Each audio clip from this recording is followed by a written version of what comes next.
Alright guys, today we're doing 3 Thomas and Friends videos. We're starting with James and the turntable, so let's go. Henry, Gordon and James were shut up in the sheds for being naughty. They went on strike because they thought they were the most important engines on the island due to each tender, and thought they were being treated with disrespect. But their strike had caused a great deal of disruption to the railway, and so Topham had one at Thomas, Edward, and at the time, I think I'm just watching a repeat of a creative to help out into the big engines. I think I just signed up for a video that's about the original story, so let's Right their lesson. I think it is, but you know what, that's okay. No, give me the intro! I'm not getting in trouble! I don't need that stupid thing, he protested. Gordon and Henry understood the importance of the turntable allowing them to operate safely and not think of it simply a status symbol to go with their tenders anymore. But they knew James still resented them after his last incident. What's with him? Whispered Percy. Well, just before you came, Percy, James was being boastful towards Gordon about using the turntable. Gordon was having trouble balancing on the turntable and was worried he might get stuck. And he started spinning it around and around like, yeah. James had teased Gordon for not being able to use the turntable and being forced to pull his train tender first. He boasted to Gordon that he would never stick on the turntable due to his smaller size. However, when he went to line up on the turntable, a gale wind came along and pushed James round like a spinning top. That's the story Gordon told me, and I think James is a bit embarrassed. Percy laughed at the thought, but Edward was right. Every time James would near a turntable, he would always complain about them because of his incident, even though he quietly knew it wasn't the fault of the turntable. Henry and Gordon thought it was very funny and would always tease him about it whenever they are nearby. Mind how you go. It's a bit windy today, teased Gordon. Really? James had enough of it and made a decision. Since I'm much smaller than you fat engines, he said to Gordon and Henry rudely, I've decided to go backwards like Thomas and Percy. Going backwards? Scoffed Gordon. I only did that a few weeks ago because my tender was upsetting the balance of the turntable. I could tell you it wasn't a pleasant experience when I was pulling the express. Nope, you can't scare me. My mind is made up. And that was that. They shouldn't have teased him. The next day, James's plan was put into fruition. He puffed out of the shed and made his way towards his coaches instead of the turntable. Good job. Okay, we're gonna... I'm sorry, but...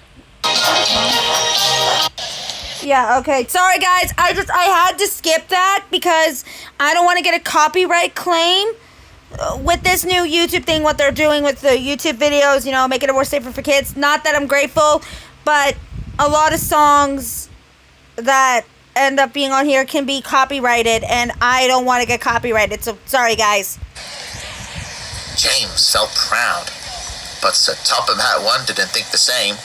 James, what's this that I hear about you not going on the turntables and taking your trains backwards instead?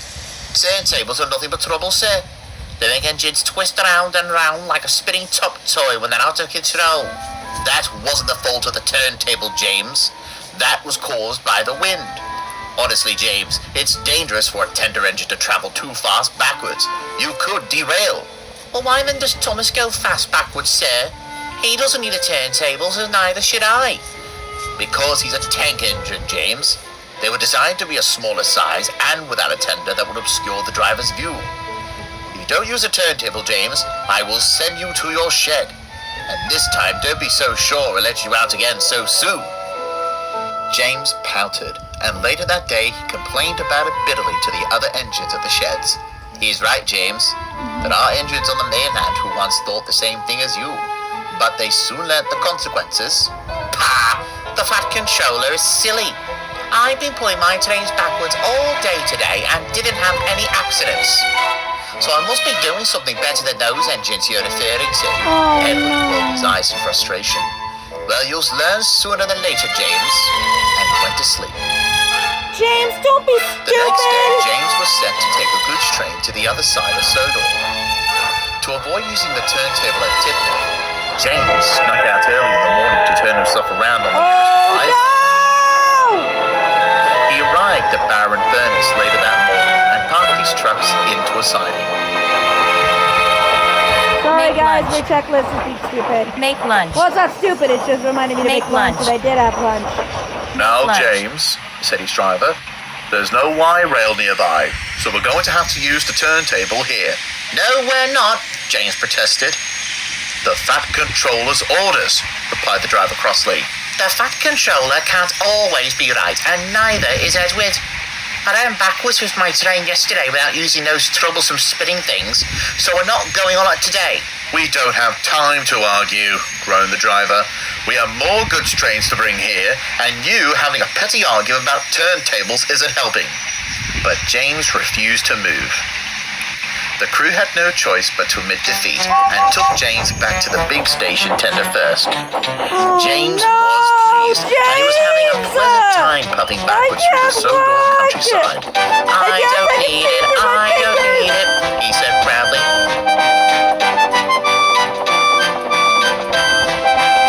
He decided that going backwards was working so well that he would go fast to make up the lost time. James, don't! James, you idiot! Oh, Sir toThomas is gonna kill you!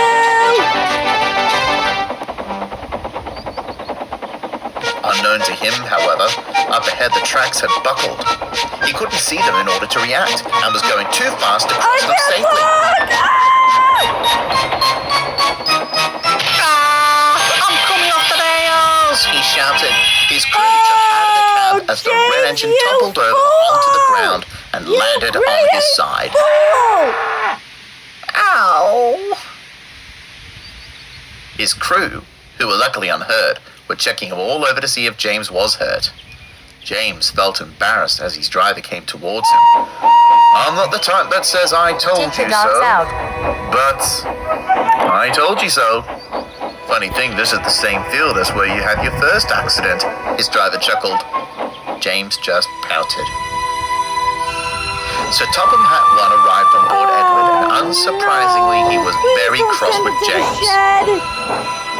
He scolded him severely for not doing what he was told. Then he said, just for that, you will stay here and think about what you have done. What? I know it's harsh, but it's for your own good. Yes, sir, stuttered James. Okay, that was a little harsh. So for a few days, James was left in the field feeling sad. It doesn't help to He began to think about his misbehavior around turntables.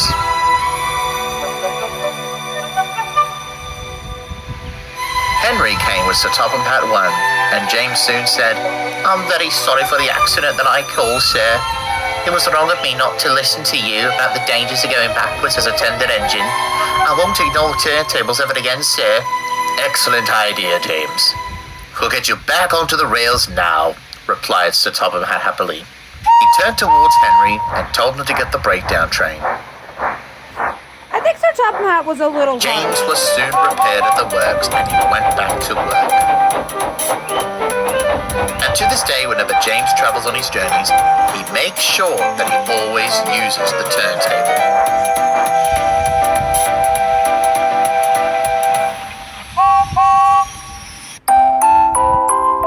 Well, that was an interesting episode, but I still think Sir Topham Hat was a little harsh.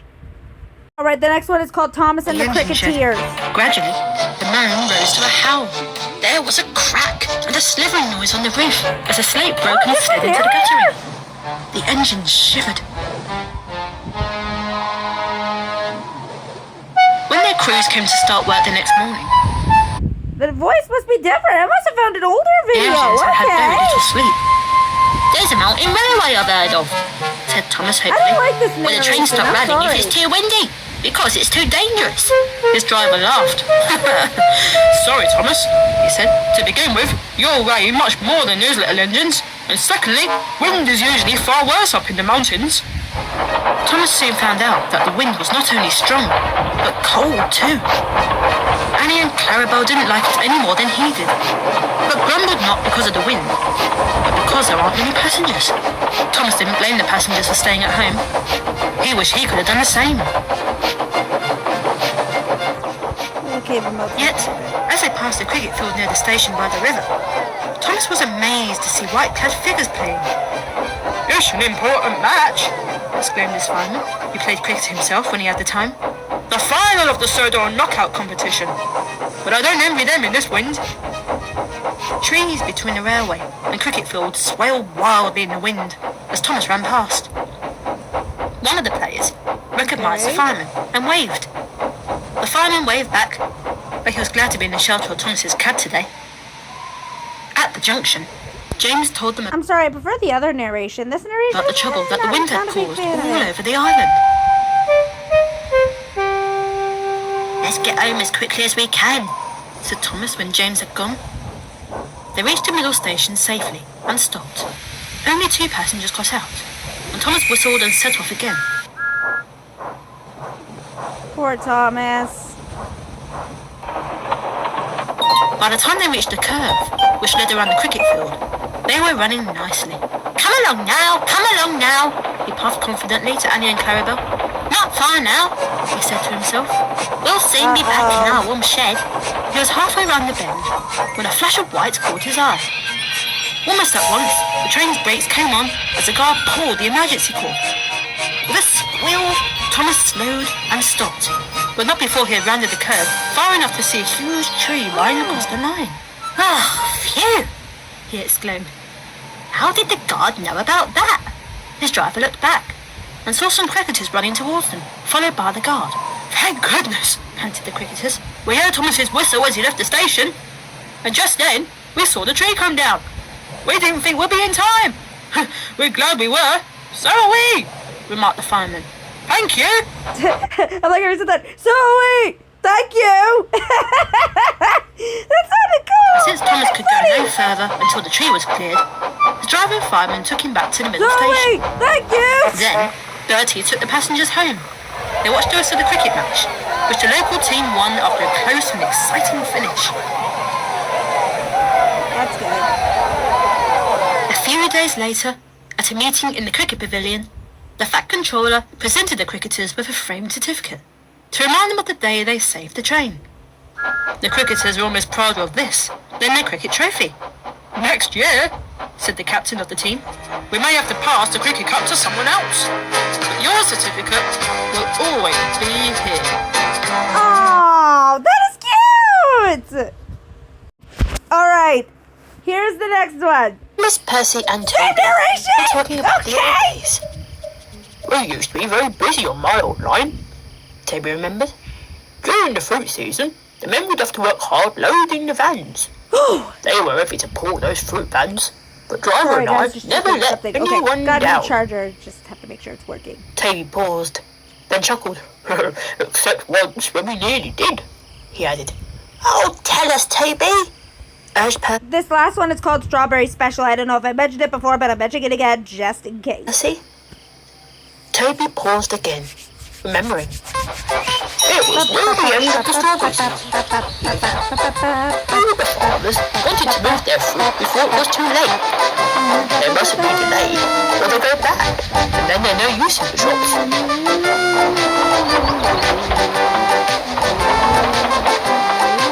I mess up the words all the time.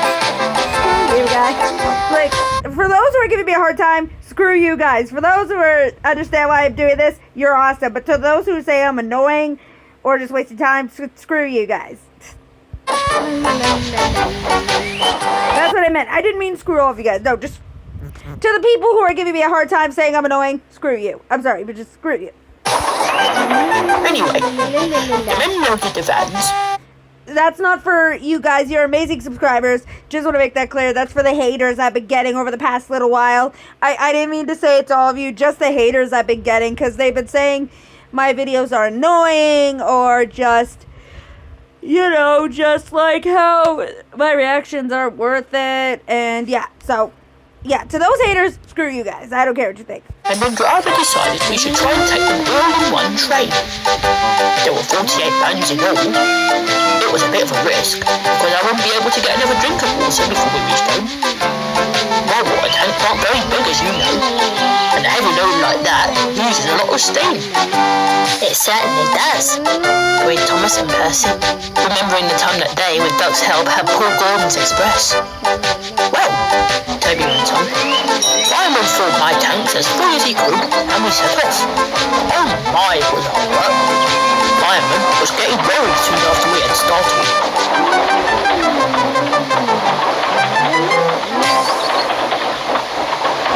Then we came to a bridge across a canal which had a steep hill up to it.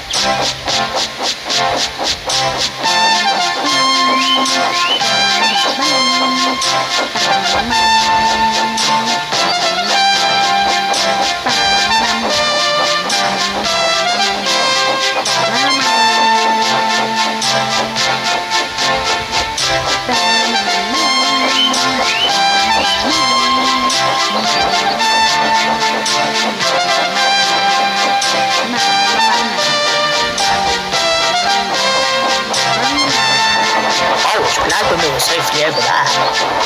At last we came to a small station halfway along the line.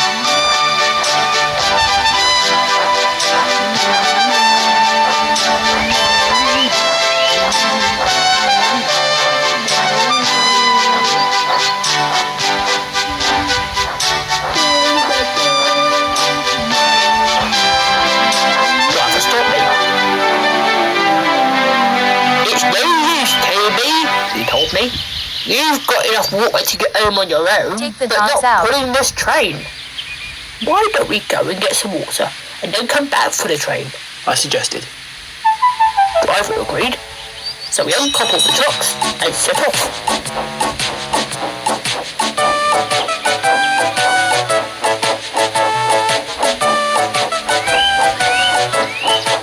My tanks were nearly empty by the time we got home, but we made it. Nice a lovely long drink. My word, I was thirsty. Then we went back and safely put the strawberries in. His smile.